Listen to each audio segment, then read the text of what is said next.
I had come for that workshop because I was like super enthu kid in Christ, and I was like, whatever's happening, wherever, design thinking sounds cool, let's go see, because I used to graphic design. I was like, it must have something to do with that. So we started in Bangalore, born in Bangalore. Now we have teams in Mumbai and Gurgaon, but we service across India. People generally ask us, why the name Matar? Like, you could have come up with some better name. We dropped out of college in our final sem. Just went all in, and we were like, okay, there's no plan B. We were tired you guys are really not fucking around. Y'all are like all in. So our content should facilitate even that, right? Sure. Even if it's a tea vendor, tea stall, street vendor, or like a Tesla, content should be accessible to anybody. So that's what we wanted to do, and that sort of really excited us. 3, 2, 1, yeah! Go confidently in the direction of your dreams. Live the life you have imagined. And the only way to be truly satisfied is to do what you believe is great work. Courage is not doing things in the absence of fear. Courage is doing things despite the fear. Growth comes from consistent action. And you're realizing, hey, I'm not the only one with these problems. When did we first chat? First time we spoke was 2017. 2017. Yeah, you were doing this design thinking workshop in...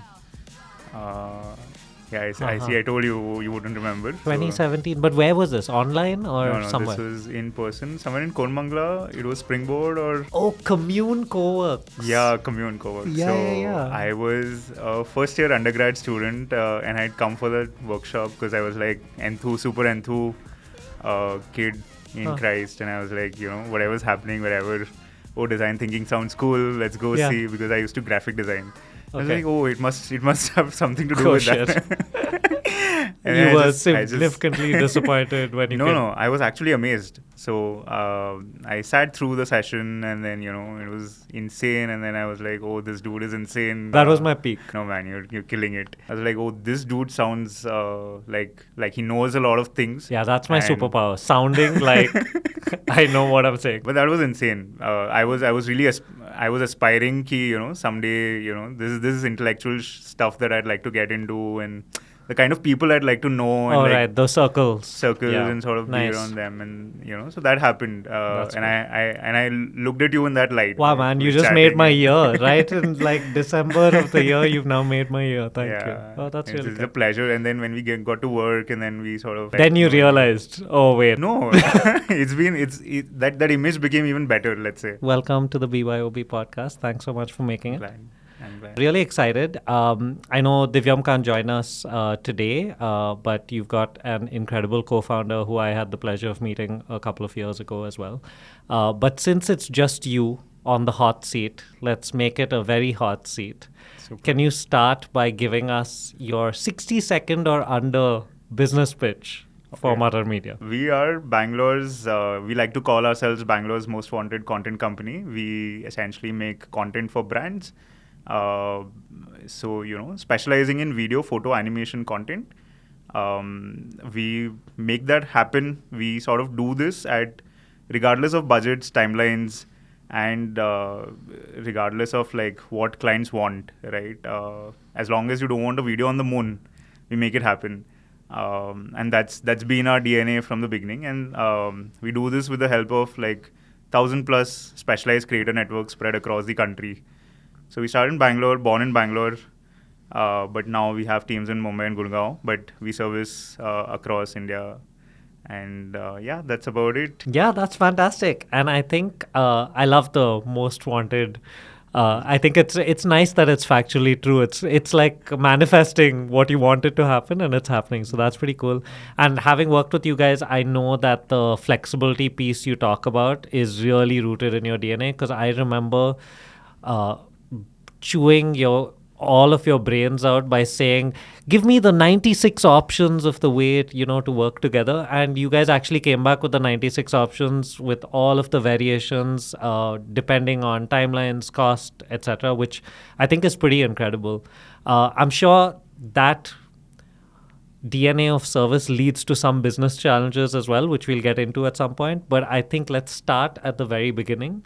I'd love to know a little bit about the origin story of MatarMedia. When did it start? When did the thought enter your mind? Did it turn into action before you had fully formed the thought, or was it methodical? Just give us a little bit about where it all started. For me personally, life in college and after like coming to Bangalore was always about like, going with the flow.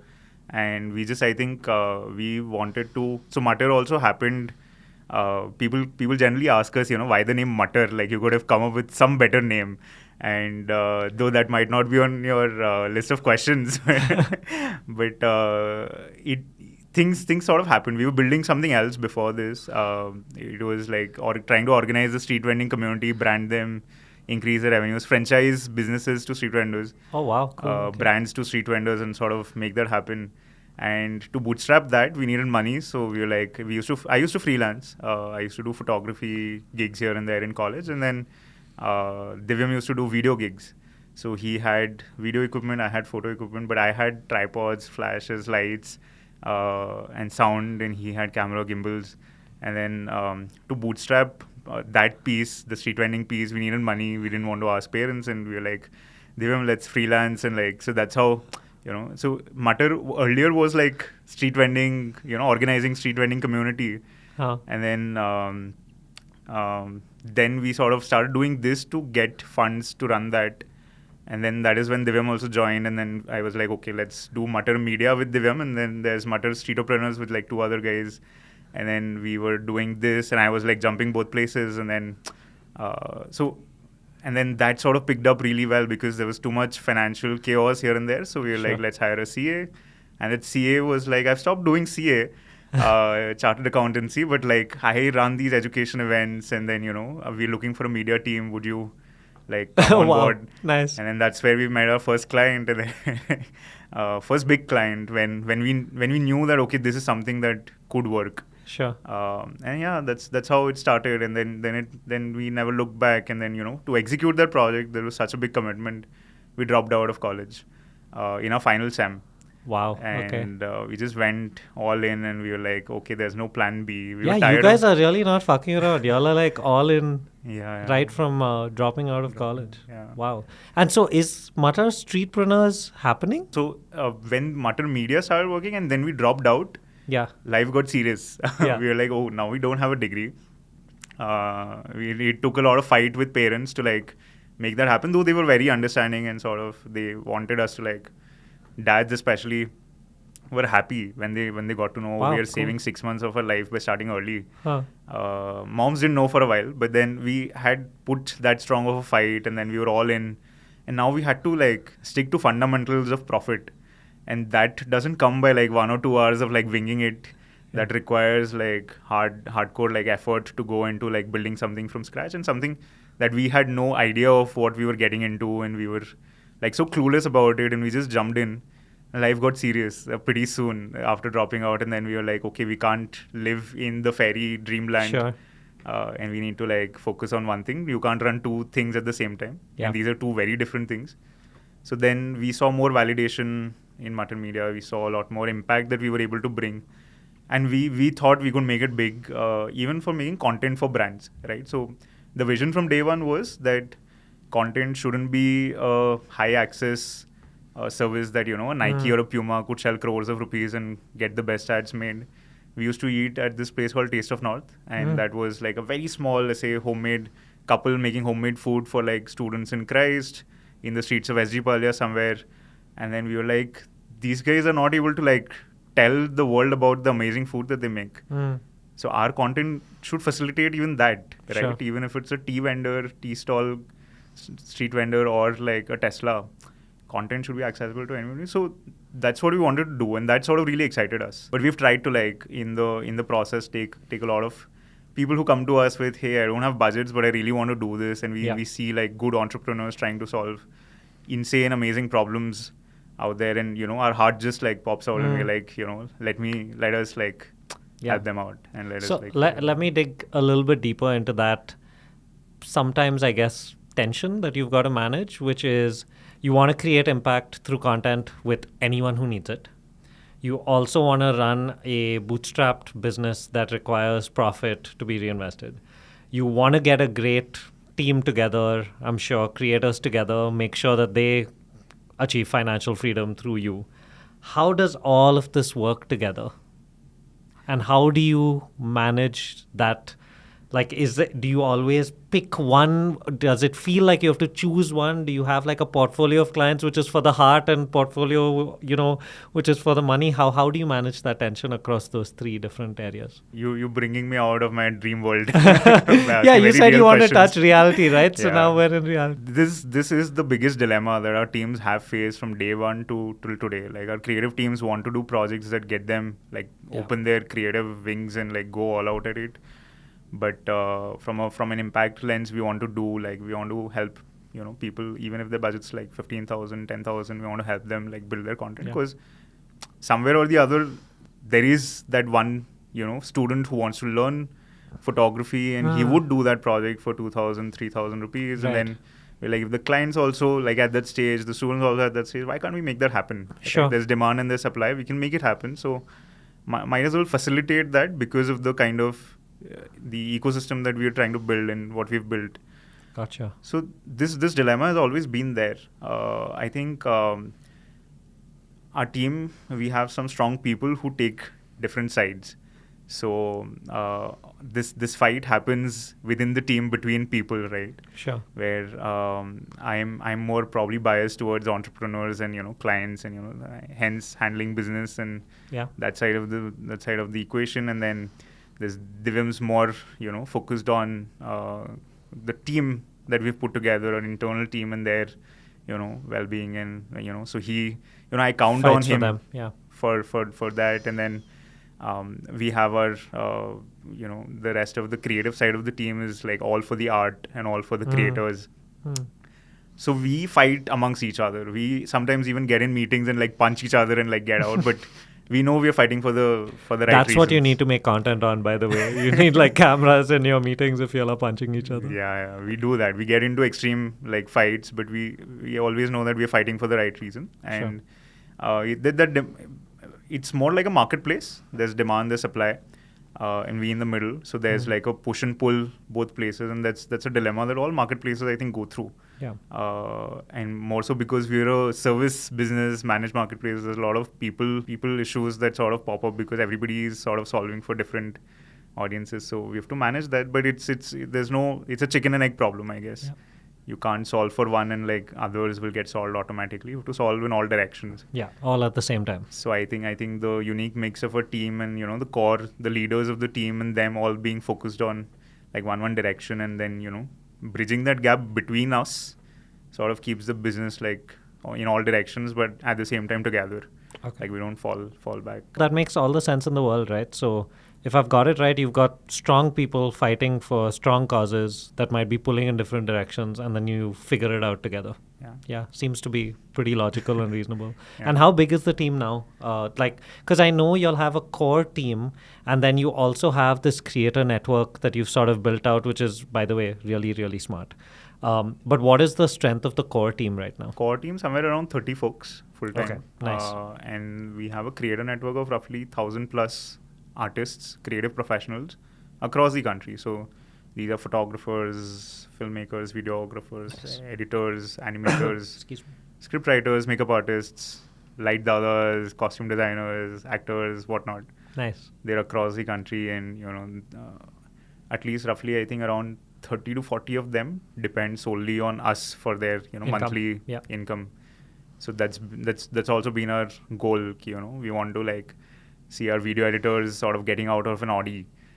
We want to like get them an abundance lifestyle, an abundance living, and sort of build that career trajectory for them. Nice. So most of our focus is on creators as well, in that sense, and we want to sort of make that happen for them. So so we're at a very, I think, 0 to 1 journey still with that, with everything that we're doing, but that is something that I think all of us care the most about. Sure. What you mentioned right there is, for me, I obviously work with a lot of founders and entrepreneurs, and what you just said is one of the reasons I think you guys are going to crush it in the future as well, because you just said, with all the humility in the world, we are at 0 to 1 across everything we're doing, when a lot of people looking from the outside in would look at Matar and go, you'll have solved the 0 to 1 problem. You're now at 1 to 100 and figuring stuff out, right? But I think to be humble enough and also self-aware enough to say, okay, these are the things that are going well, these are the things not going that well. We've got so much to do across these different fronts.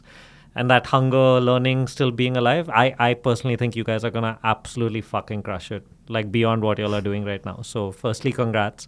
And I'm sure that filters through to the rest of the team as well.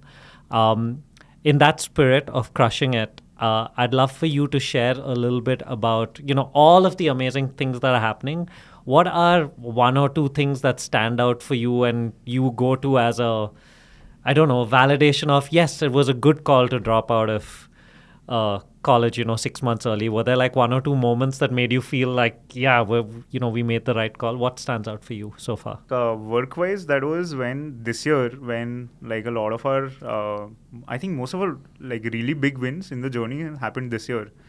So when we dropped out, we sort of made an Excel sheet, that, hey, today we are at, let's say, even if we start with like making 5 rupees of profit today, and we just like compound week on week, 4% growth, where could we reach in 10 years? 4%. Wow. Okay. Very specific. So we were like, we want to do 4% growth, which was small, right? Today, let's say I am sending WhatsApp broken messages to a client. Tomorrow, could I like organize them and like, do I know my client well enough to like avoid those conversations? Very simple things. We were like, we don't want to like change how the world works and disrupt with tech and whatnot. We were like, we want to do small things, iterations, like little better every day, every week. And could we get there? And this year, I think we saw compounding happen really fast for us. Like we've seen agencies come up and like within 1 year, they're doing like crores of revenue. Sure. And we've been like going super slow. Our foundations, building foundations, reinvesting everything that we make sort of back into the business. And sort of we never took like decent salaries ourselves as founders, right? It was just bare minimum to survive. And this year when we saw like all of that compound really fast, it just like went zoop. And I think the bigger win, that one or two bigger wins this year happened was we moved into our first office, like a proper corporate space. Nice. Till now we used to do a lot of jugaad by working in like, a house, residential house, property as an office, sort of, managing neighbors and telling them, oh no, we're a group of students trying to build something and, lies across and trying to do that jugaad to save rent. This year we were able to like step into like a proper commercial space and, we got the entire floor to ourselves. You should come to our office. Yeah, no, I know. I messaged Divyam after his LinkedIn post being like, when am I getting the invite? Yeah. I didn't get a response, so I'm going to like speak to Divyam about this. But now I have the invite, so I'll come over. Yeah. And then this year we essentially, I think beginning of the year, we built a few content pieces that went up to 10 million views and, we were able to like organically bring that impact to a brand, and that gave us a different level of confidence that, okay, now I think we've sort of arrived in the content space, because every event I went to and I was like, I didn't have to introduce myself, and that must feel good. I would just wear the Matar t-shirt and people would walk up to me and talk, oh, you're from MatarMedia, and oh, you're Chirag. And I think that sort of made us feel, we've done some, and it was purely our work that spoke. Sure. That, and we just used to tell, people used to ask me, what do you do? And I was like, have you seen CEO Challenge by Masters in? And they would be like, yeah, Ashneer Grover wala pura, that entire episode, and then, episodic series, and that hit 10 million views organically. And people would just know us. Sure. Or we would say, have you seen Nikhil Kamath podcast? And, people would just know us. Yeah. Oh, you are making it. Oh, insane. Like, love your work. And people would just psych about it. So I think when people started recognizing our work on a larger scene, and, when we saw our pictures on billboards and ads, and, and Calvin was like, oh, that's my Apple Pencil in that picture. And, things like those small moments. Yeah. I think those were like really delightful moments this year. Yeah. But again, I mean, those were like one or two pieces. We want to do like hundreds of those. Yeah. No, I know there's like miles to go before we sleep and all of that great stuff, but it's nice to celebrate, right? Yeah. So I guess a very critical follow-up question is, how did you celebrate, or how do you guys celebrate these wins, these 4% every week that you all are very clearly doing 4 or beyond? Do you all have a celebration culture at Matar, or with you personally, do you, I don't know, buy yourself an ice cream? How do you celebrate this stuff? Interesting question. So we have a channel in our Google Spaces called Small Wins. Every small win, we sort of put it out there, celebrate, the entire team sort of celebrates. Nice. We have this founder's address that happens every month where we sort of, whoever's, done some good work or even smallest of things.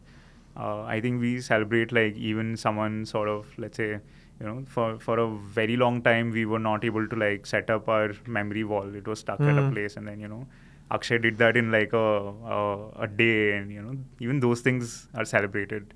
So things Nice. like those, and a client gave us a box of chocolates, we'd celebrate that. Yeah.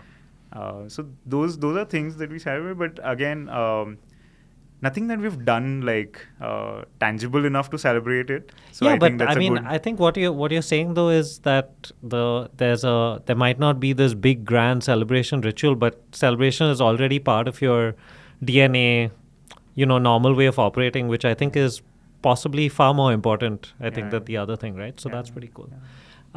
So let's talk about as exciting a thing about entrepreneurship, which is the flip side, which is things not going very well, right? So far in the journey, again, just like there were a couple of moments of joy, what were a couple of moments that stand out when you're pulling your hair out and going, I can't believe we have to deal with this? So when things went really wrong, right? So are there one or two that stand out? And can you tell us a little bit about them?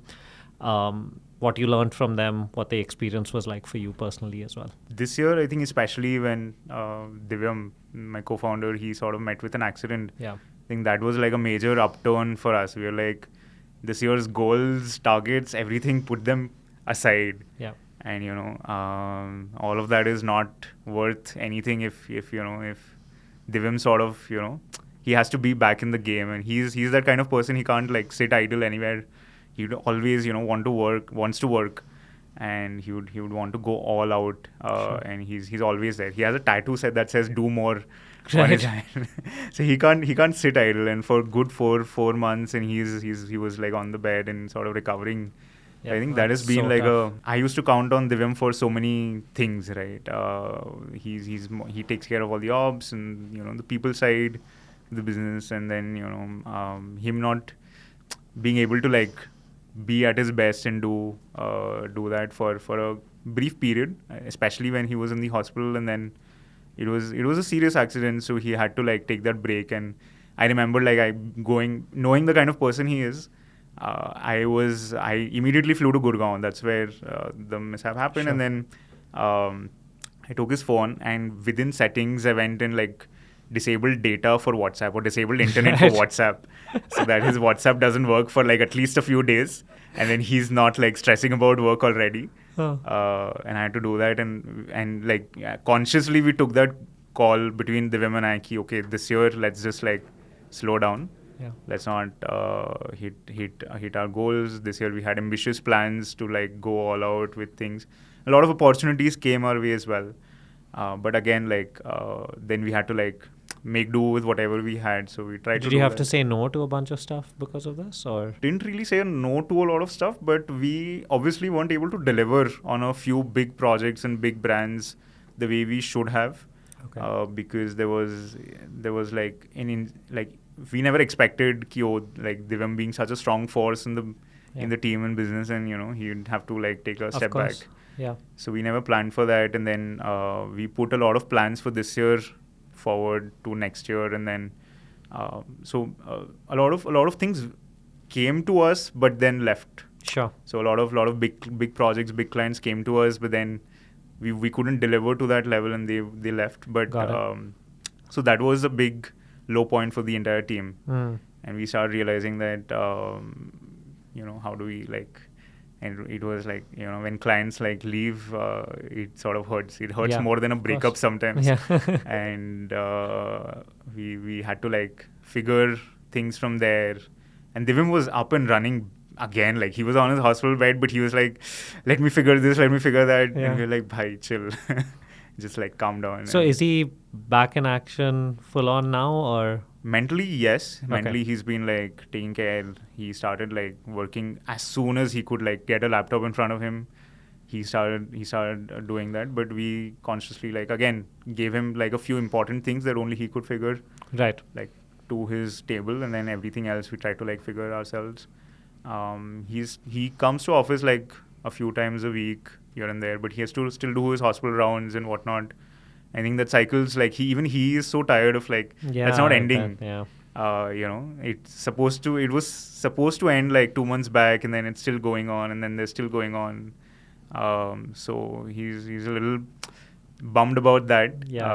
And he's like, I just want to like fly. I just want to like run again, like fly and like do whatever, being the guy he is. Yeah. But I think it's a way of life where we could only like be optimistic about it in a way, life wanted us to slow down and like bring that balance back a little.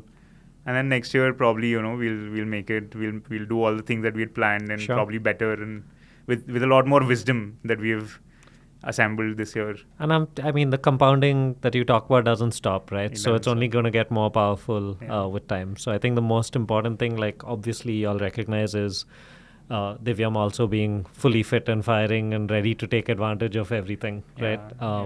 But I met him at the shoot Matar did for Jigsaw, of course, a couple of years ago, I think it was. And all the things you're talking about, you obviously know him, day to day and stuff, but all of these things make a lot of sense having met him for like 5 hours, right? That he was just constantly on it, constantly doing more. I remember at one point in the night, I was sort of flagging and being like, okay, maybe we do one more and then we like wrap up for the night. And Divyam was the one going, yeah, we'll do the one more. And then after that, you take a 10-minute break and then we'll see what we do. And maybe you don't talk into the camera, you talk away, but we'll still do something. And it's okay if you're not at top form. So it was pretty crazy that what I thought I was hiring was people who were going to come record what I had to say.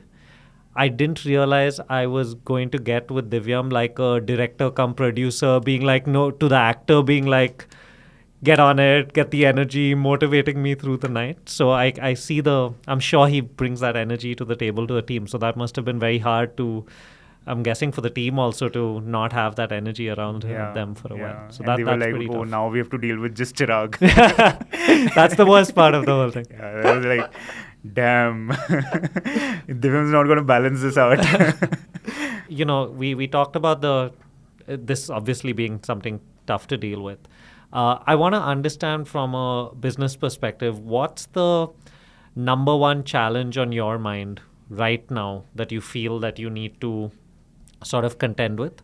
And with a little sense of arrogance over here from me, I'm going to say something that maybe I can try and share some perspective on that would be valuable. So if you can just share what that challenge is right now, I'd love to see whether I can add any value to Matar's journey. Perfect. I mean, bunch of challenges. I think the bigger ones being that Divyam and I have always been in this dilemma that do we, how to scale this business, how to grow, and does that come from operationally, how operationally out or in of the business do we have to be to essentially, scale this or grow this. Because when we are stuck at operations, we are not able to think about growth. And then when we go to growth, operations take a back seat. And then, clients start leaving, and then we're like, we need to jump back in. So a lot of the business, I think to a great extent, we've felt that no matter we've grown, we've had a very strong leadership team. But I think we still feel that founder dependencies are there. That's something, especially, and second problem being like an extension of this is our sales. It's always been inbound. We haven't been able to crack like outbound, and we haven't been able to like take sales out of the founder's role. So tried multiple times, not working out, right? For past 4 years, everything else we've sort of tried to build, but sales is something that we do good numbers, but it's all sort of being routed via founders. Yeah. And there's great, insane inbound, but and that leaves us with almost no time to even start thinking or building an outbound. Like it just consumes us and sort of makes us all busy with just that. Some people tell us it's a good problem to have, but I don't think like we are on the same page with that, and we feel that we need more control of our top line and sales, and to be able to do more of what we want to do. Sure. Rather than what comes to us. Third is again the dilemma of like, do we should we productize or should we be a service? Because I think that's also a dilemma that every service business or agency sort of is like thinking between that, because we get tired with the hustle of the service business. And then we are like, we need to like, probably, product business would have been, I know grass is greener on the other side when I say that. But like, there's always a dilemma. And Divyam's more of the service, we'll build a service business. I'm more of like, we need to do product. And I think we always try to find a middle ground, but we're always like in a dilemma. Okay, what's the right answer to like scale this and to be able to do this, to be able to do like 1,000 projects a month, or should we even aim for that, or like should we be happy with the 10 projects that we're doing a month and probably make 1,000x revenue? So that's I think those are certain dilemmas that I'd like your insights on. Wow, so I said one, now we have 3 like 1 hour each problems to solve. I'm a Marwadi, so I'll try to extract as much out of this. As someone who has a lot of very close Marwadi friends, you are just par for course. So I think it's fine and it makes sense. I can give you my quick input on sort of each of these. I think the first one, which is primarily the way I see your question, where you're talking about you get sucked into operations, things like that. For me, the question is, how might we create founder time? That's how I think about this. I have a very simplistic view on this stuff, which is that I always feel the founder, especially in the type of business you're running, the founder is the most valuable asset of the business.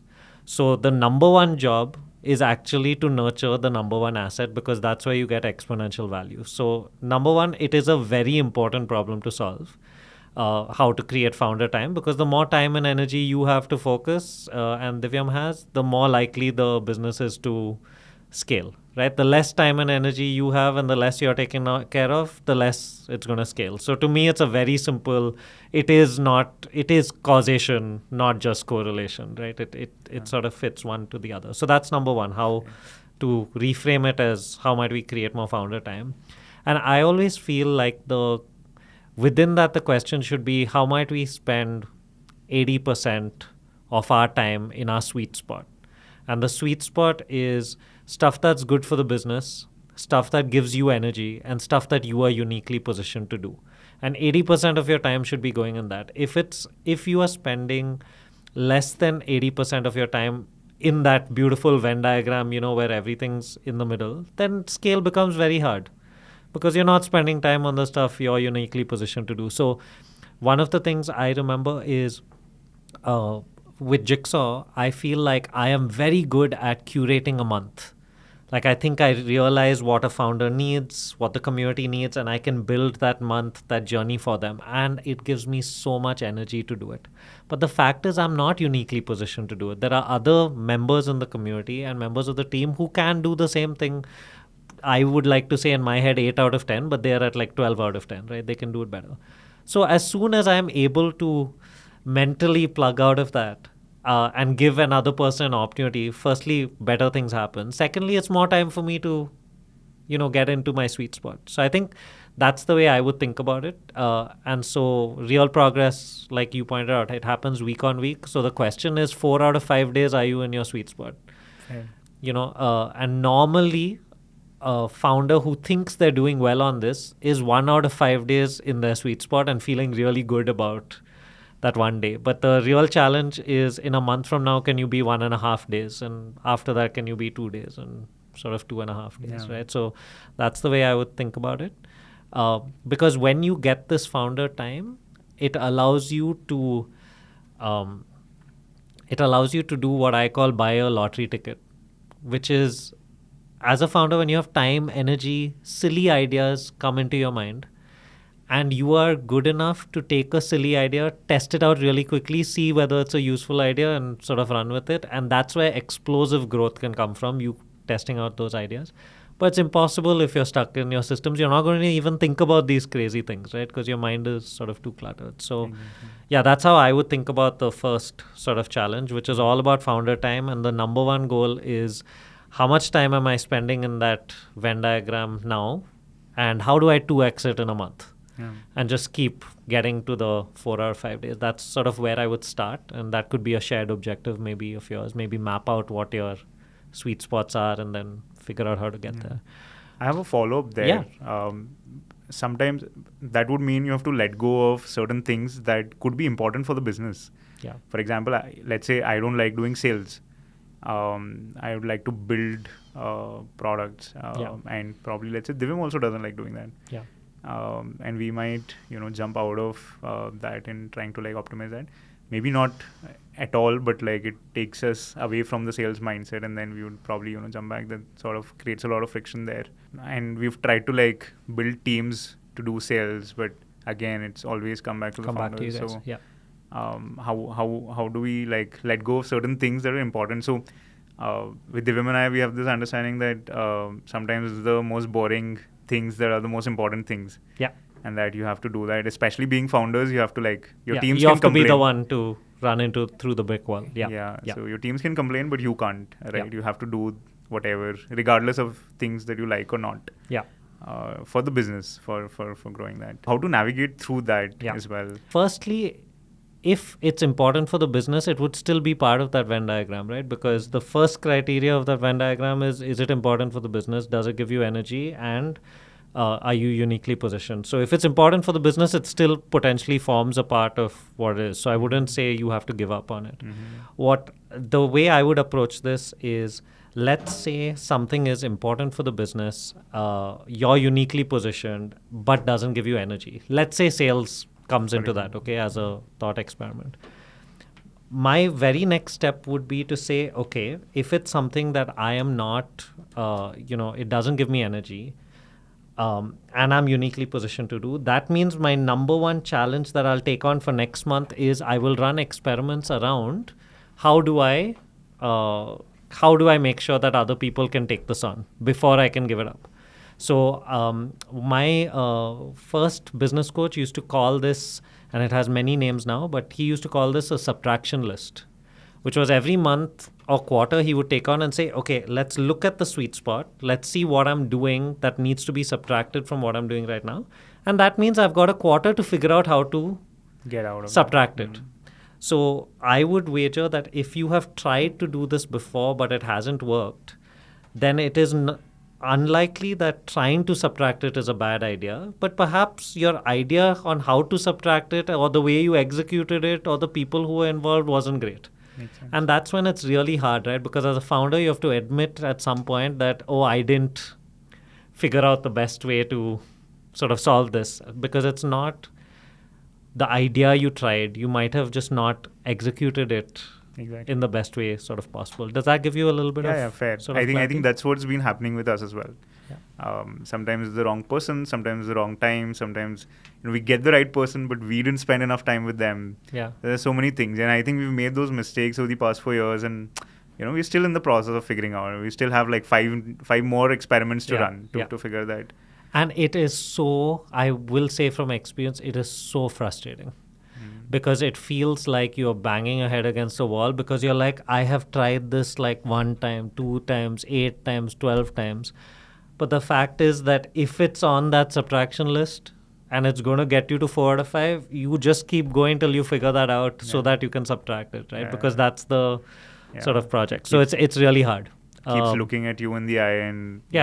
Because at the end of the day, you're just looking at yourself in the mirror going, so I wasn't good enough to solve this yet. Cool, thanks. And then you've got to go again, right? And have the energy to do it again with all the creativity in the world. So it's a super hard problem to solve, but it's a worthy problem to solve, right? And so I feel like you still sort of keep going. Fair. I'm hoping that's the bad news you were looking for from this question. That gives me a lot of relief. Your second 2 questions, I'll give you my rapid fire sort of responses. The sales being founder dependent on or inbound only.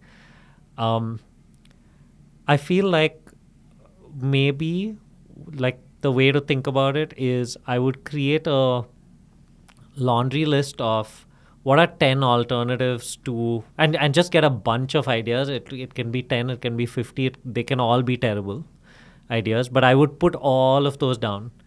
And then I would literally just be like, every 2 weeks, we'll run one experiment. And at the end of whatever, at the end of 10 weeks, or at the end of 20 weeks, you've done 10 experiments. That's going to give you data. That's going to give you insight. It's going to tell you all 10 were crap or one has a chance of maybe, it should go to the next stage where we experiment with it a bit more. I feel like, again, founder-led sales is great because you are directly connected. Those insights can be used. That's a huge advantage.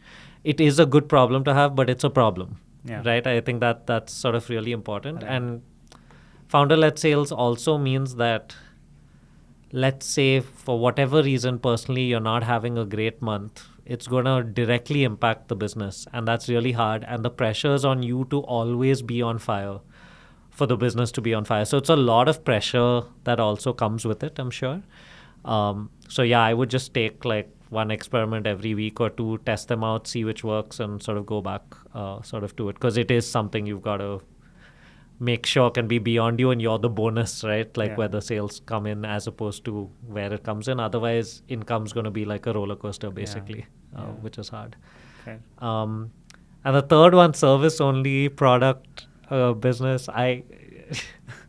This one's a crazy one because you can debate it for like the next 40 years and do nothing because there are perks, I guess, of sort of either way. Have you all done the classic,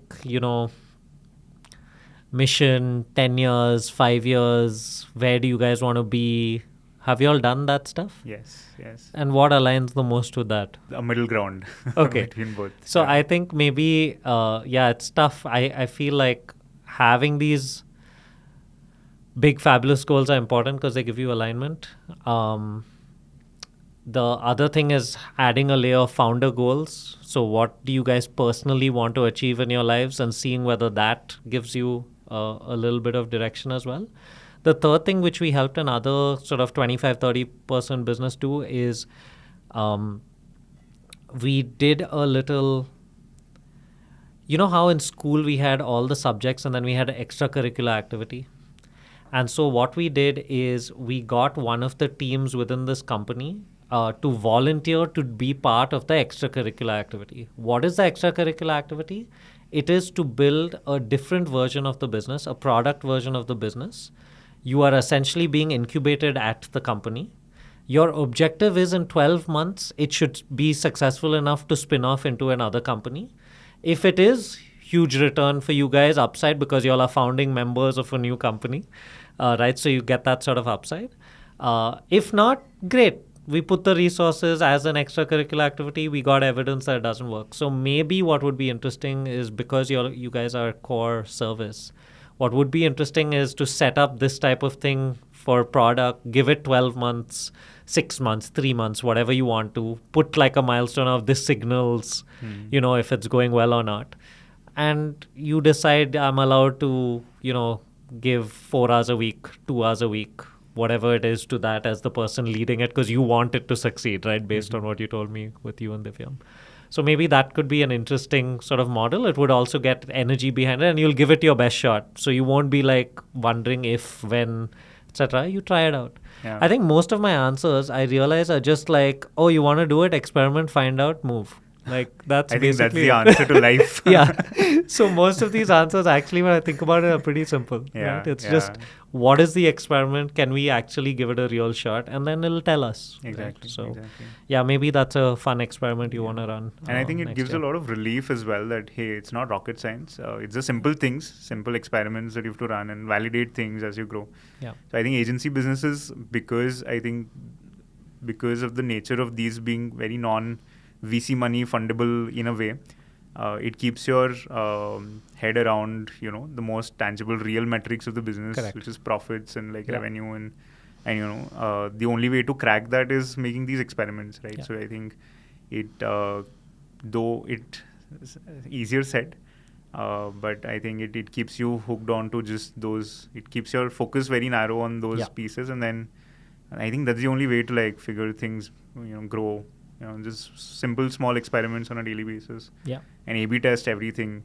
Yeah. Recently, I met this guy who's A/B tested content in terms of what colors work better on Instagram, what doesn't. And he's scaled to like 800K followers within 3 months. from zero. Wow. By just A/B testing Every tiny little thing. detail. Right. Yeah. And Is the then- mic better like this or like this? Yeah. Exactly. Okay. Things like those. And we after meeting him, we were like, oh, we used to think this was art, but probably not. It's all just science. It's all science, and to an extent, yes, there is art. There is art in terms of how you apply it, how you get that data, but you still apply back that to a different project, different client, and how you make it work. But this guy is like, this guy opened our minds to like what all could be A/B tested. That's awesome, actually. That's such a big learning because I feel like in a lot of things we think we're at an extreme until we meet someone who's actually at the extreme, and it pushes us to a whole different sort of level, right? So what was it? The first guy who ran a 4-minute mile, it took like 50 years. And then after he ran the 4-minute mile, I think 50 people did it the next year. Yeah. So I think like these type of interactions must be so valuable, right? Because they push you to a whole different area. Exactly. Wow, that's lots of deep conversation about business for quite a while. So I think we'll lighten things up for maybe the last 5-10 minutes. We'll do Jaldi with Jigsaw, which is our little rapid fire segment where you just do quick answers and then we'll wrap up with another question maybe. Yeah. Perfect. What's the most adventurous thing on your bucket list? I want to cycle from Kanyakumari to Jammu. Wow, why? I love cycling, and I think I'd like to take like a 3 to 6 month break. I don't know how long it might take, but like I'd love to like cycle all the way up and like just like enjoy that. Wow, that sounds awesome. Okay, what's the most bizarre business idea you've ever heard of? My cousin once came up to me, and he's this very enthu kid, and he's like, I'm Chiru bhaiya, would you be interested in cycles that work on Mars? I was like, whoa. Okay. And he's like, I'm incubated at this space research organization. We're a team of students, 9-10 standard kids. We're building this. Wow. I was like, who would cycle on Mars? He's like, no, we're using Martian technology, tires or something to like make this work, and it'll give you like, it could work on Mars. I was like, why does someone on Earth need it? Damn. Okay. Wow. That definitely fits the bizarre category. Yeah, that was way What's your guilty pleasure movie or TV show? I don't watch a lot of stuff, but I think if I have to go back to, it'll be Silicon Valley. Got it. Yeah. Great show. Yeah. Such a good show, right? Anything that can go wrong goes wrong. Goes wrong. Do you have any sort of productivity hack if you're feeling overwhelmed with work? What do you do? I change my workspace. Like Got it. I keep shifting. So it just like instantly makes me feel like I'm more of a starter, 0 to 1. So, new place just like brings back energy, new energy. Number of people who say this. It's a real, definitely seems like a winner. Okay. If you had to swap places with any fictional character, TV, movie, book, whatever, who and why? I think it'll be Superman, because then I can avoid Bangalore traffic, get to places faster. It would have been weird if a podcast of ours with a Bangalorean didn't talk about traffic. So that makes sense. Okay. If you were giving yourself a piece of advice on day one of MatarMedia, what would you tell yourself? I would tell myself to start with this early, like to start my compounding journey way earlier. But on day one of MatarMedia, that advice would still be a little late. So I think if I could go back and tell myself this, I would tell myself to maybe drop out earlier. Wow, got it. You heard it here first. Okay. If you could instantly become an expert in something, what would it be? I think podcasting. Yeah, you're on your way. You're fine. What's the weirdest combination of two foods that you absolutely love together? Oh, bhujia on papad. That's like crunch on crunch. Like, that's crazy. Yeah, you put like a little bit of tandoori mayo between it, but that's a very Marwadi thing. You won't get it. Chuck it. No, I get it. And from what you know about Jigsaw, how would you define a Jigsaw thinker in 3 words? Experimenter, humble, and reality oriented, maybe. Got it. No, I know what you mean. Okay, cool. Wow, you killed it. Insane. Good work. Final question. Maybe I'll make it a 2-parter because I'm greedy. Is just as a headline, what are you looking forward to in 2024 for MatarMedia? What's next for Matar? And if people are interested in your story, want to check out MatarMedia some more, where should they go? Where should they find you? 2024, I think I'm just hoping for Divyam to be full back in force. Yeah. And then we want to start building the product side of things. and the 2 teams that we wanted to build from fresh product and quality. We really want to sort of get those started, and we want to make some amazing sort of content for brands on a much longer impact time frames. So abhi tak we've been doing a lot of project basis work. This year we cracked our first big retainer. Nice. And we've entered like the 8-figure zones, and then we want to sort of build more of that. Sure. Build more revenue stability, and then essentially from there like make a lot of like things happen for the ecosystem. We're building a studio, we're building our so studio as a service, and we're going outbound, building a lot of things. So a lot of interesting things happening in the team, which like keeps us like up, all excited and energized on a daily basis. But 2024 we feel like we are hoping for a lot of that to happen across, and we might make mistakes, but I feel we're at a much better place to like take a shot at those. Yeah. And I think if people want to reach out to MatarMedia, we are always, I think, Instagram or email. You could just email me, Chirag@matarmedia.in. Wow. My Instagram is called the Founder time has gone. Now you've just given out your personal email to people. No, because anyways it goes to Akshay, then it comes Okay, so there's a plan. So yeah, there's a plan for managing that. But people could reach out directly, and we're all like loud and shouting on LinkedIn. So that's the place that most people like find it easier to like reach out to us. Otherwise, DM us, or like we have our office in BTM. It's all open for anybody who wants to come in and have a chat, and we host well. At least like with like we give Matar to everybody who comes. How exciting! I can't wait now. Matar, Papad, and Bhuja. No, Papad and Bhuja is like my personal my personal cabin hidden somewhere in my lockers. But Matar, the chatpata snack Matar is always like there for people to like crunch on. Nice. So yeah, we also send it with our invoices.